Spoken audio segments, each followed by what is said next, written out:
Muito bom ter você aqui. Seja bem-vindo.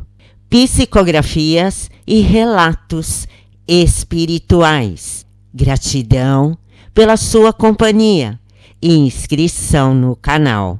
Se o conteúdo lhe agrada, comente, compartilhe e deixe o seu gostei. Ajude-me a levar conforto e conhecimento do mundo espiritual a outras pessoas. Divulgar o espiritismo também é um ato de amor ao próximo. Do site Navegando na Espiritualidade, Relato Espiritual. Na minha última vida na Terra, fui um escravo e até hoje carrego em minha essência as lembranças de um tempo de grande sofrimento e evolução espiritual. Nossa existência como escravos consistia em servir aos senhores de engenho e fazendeiros, que na maioria das vezes não se preocupavam com nossas vidas, mas sim com a quantidade e qualidade da produção. Na fazenda onde eu morava, no sertão da Bahia, nossa mão de obra era utilizada para semear, cultivar e colher café. Nosso senhor era um dos maiores produtores de café do Brasil e éramos numerosos em sua propriedade. Cheguei para trabalhar naquele lugar 20 anos antes do meu falecimento. Originário da África, fui vendido como escravo aos europeus, que me enviaram ao Brasil em um navio onde muitos morreram durante a viagem para trabalhar para os brancos ricos. Recebíamos apenas um alojamento extremamente precário, conhecido como senzala, e uma alimentação miserável, composta por alguns grãos, farinhas e os restos dos animais que os patrões desperdiçavam. Não tínhamos direito a nada e não podíamos sequer reclamar. Conforme fomos aprendendo o idioma local, muitas vezes eu ouvia os senhores passando montados entre nós para verificar o trabalho, dizendo: "Preto não fala, preto só trabalha." E nós não podíamos abrir a boca. Tínhamos muito medo deles, que adoravam mostrar seu poder e autoridade, castigando o meu povo com chibatadas, punições e muitos outros abusos. Mesmo não aceitando essa situação, fui me acostumando. Sempre fui um homem tranquilo e em paz, mas desde que nasci, nossa vida era assim. Meu pai, minha mãe e meus irmãos foram todos comercializados como escravos e não tínhamos poder para nos opor a isso. Era assim que o mundo funcionava. E não éramos apenas nós, negros, os escravizados. Em outras partes do mundo, pessoas de diferentes etnias também passavam pelo mesmo destino. Porém, naquela época, não tínhamos esse conhecimento. Mesmo vivendo essa escravidão, trabalhando de sol a sol, sem tempo de descanso justo, para que pudéssemos usufruir da vida como trabalhadores comuns. Na senzala, onde passei meus últimos 20 anos, fiz muitos amigos, e um deles foi o Atache. Ele me acompanha até hoje. Desencarnei aos 36 anos de idade, vítima de uma doença de época, que causava febre alta, dores no corpo, cansaço extremo, manchas e bolinhas vermelhas na pele que infeccionavam e doíam muito. O nome desta doença é varíola, uma doença já erradicada no mundo moderno. Foram dias de muita dor e sofrimento, mas meu amigo cuidou de mim até meu último dia. Não tínhamos acesso a médicos. Nossos cuidados e remédios ficavam a cargo dos mais velhos, que haviam enfrentado esse tormento por mais tempo que os outros, passando por muitas experiências e se tornando sábios para nós. Eles conheciam a medicina milenar das ervas e nos auxiliavam em nossas necessidades físicas. Quando os senhores percebiam que estávamos muito doentes e que poderíamos prejudicar os outros, nos afastavam e nos isolavam para evitar o contágio. Se não fossem por esses corações abnegados e caridosos, a maioria de nós passaria os últimos dias de vida abandonada. Os animais eram tratados e cuidados melhor do que nós. Tinham as melhores rações e recebiam todos os cuidados médicos necessários para que vivessem mais tempo saudáveis. Um cavalo de raça naquela época era mais caro e dava mais custo que um escravo. Quando desencarnei, minha transição foi tranquila e não precisei expurgar sentimentos destrutivos em zonas de sofrimento.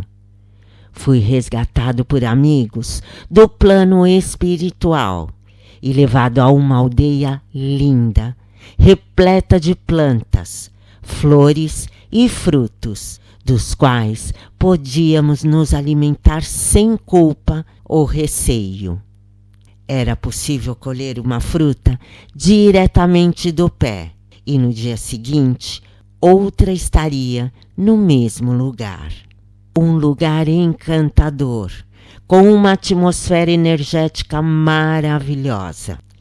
Tive que me adaptar à nova vida espiritual e, graças a Deus, contei com o auxílio de excelentes mentores, aos quais sou grato até hoje.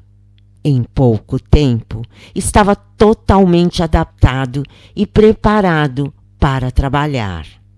Meu primeiro trabalho, escolhido por mim, foi resgatar meus irmãos negros que se encontravam nas zonas de sofrimento, nutrindo ódio, rancor e ressentimento contra aqueles que os escravizaram. A maioria passou por isso. Sofremos muito durante a vida e dificilmente um de nós desencarnava em paz. Eu fui um dos poucos, mas porque minha essência era assim. Sempre aceitei a vida com resiliência e resignação. Jamais perdi minha fé de que dias melhores viriam. Resgatei muitos irmãos e libertei muitos homens brancos que antes escravizavam, mas no plano espiritual haviam se tornado escravos e estavam passando por sofrimentos inimagináveis. Aqueles que um dia sofreram e carregavam ódio no coração, faziam eles sofrer tudo que eles mesmos sofreram e muito mais. Era lamentável o estado daqueles espíritos, tanto de um lado como do outro. Muitos, com o passar do tempo, depois de aprenderem sobre a dor que causaram, clamavam por misericórdia divina e se transformavam. No entanto, outros nutriam em seus corações ainda mais ódio em relação ao nosso povo e prometiam vingança, na esperança de renascerem um dia e voltarem a ser escravizadores. Tenho conhecimento de alguns irmãos que viveram várias gerações neste ciclo.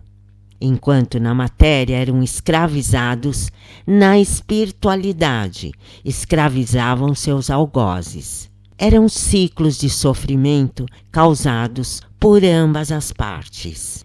Resgatei muitos e perdoei outros. Hoje, trabalho na espiritualidade, ainda conscientizando espíritos sobre o perdão e o arrependimento. Sou muito respeitado e valorizado pelo trabalho que desenvolvo junto a uma equipe que montei. Amo essa missão e não tenho a intenção de retornar à Terra para viver na carne tão cedo. Tenho muito que fazer aqui e espero que um dia a humanidade aprenda a amar uns aos outros como iguais, para que desenvolvam dentro de si o sentimento do amor verdadeiro, sem diferenças étnicas. O meu relato espiritual narra uma época de sofrimento, na qual imperava o materialismo sem humanidade, e isso causava revolta, dor, sofrimento e, principalmente, o ódio. Minha intenção é mostrar que, embora os tempos estejam mudando, ainda existem formas modernas de escravidão. Hoje, as pessoas são escravas da modernidade, dos sistemas corruptos, da busca desenfreada pelo materialismo, vícios e de seus próprios desejos mundanos, que os aprisionam em prisões invisíveis, mais poderosas e encarcerantes do que as experiências do passado. Naquela época, nossos corpos eram escravizados e aprisionados pelo medo e pelo poder dos mais ricos, mas nossas mentes eram livres. Hoje, os corpos dos seres encarnados estão livres, mas as mentes estão encarceradas. Reflita sobre isso. Reflitam mais sobre suas atitudes, sobre seus conceitos e, principalmente, sobre a vida que estão levando de forma alienada, permitindo que o mundo determine seus próximos passos, como um pastor que guia suas ovelhas. Não se permita ser escravo do mundo. Seja dono de si mesmo e do seu destino. Descubra quem você é e o que realmente precisa, pois tudo está à sua disposição e ao seu alcance. Somente as pessoas que não enxergam isso sofrem com os tormentos do mundo. Se você fizer isso, tornando-se dono de si mesmo, das suas escolhas e, consequentemente, do seu destino, viverá uma vida plena e consciente de que colherá o que plantar. O mundo pode estar sofrendo com guerras, desigualdade, fome e doenças, mas você estará consciente do seu propósito na sociedade moderna. Alcance o despertar consciencial. Busque sua espiritualização. Vigie seus pensamentos. Elevem suas vibrações e se conectem com o mais alto. A vida jamais será fácil de ser vivida, mas quanto mais você estiver conectado com Deus e consigo mesmo, menos irá sofrer. A escravidão só irá acabar quando as pessoas perceberem e souberem usar a força que têm. Todos somos capazes de mudar nossas histórias. Basta apenas aprendermos como. Mas para isso, precisamos nos libertar das correntes do mundo, que nos prendem ao que ainda entendemos que precisamos ter ou viver. E lembre-se, com fé inabalável, coragem para enfrentar os desafios, disciplina para manter-se firme no caminho e determinação para alcançar seus objetivos. Você poderá superar qualquer obstáculo e construir a vida que deseja viver. A escolha é sua de não se submeter a essa escravidão moderna.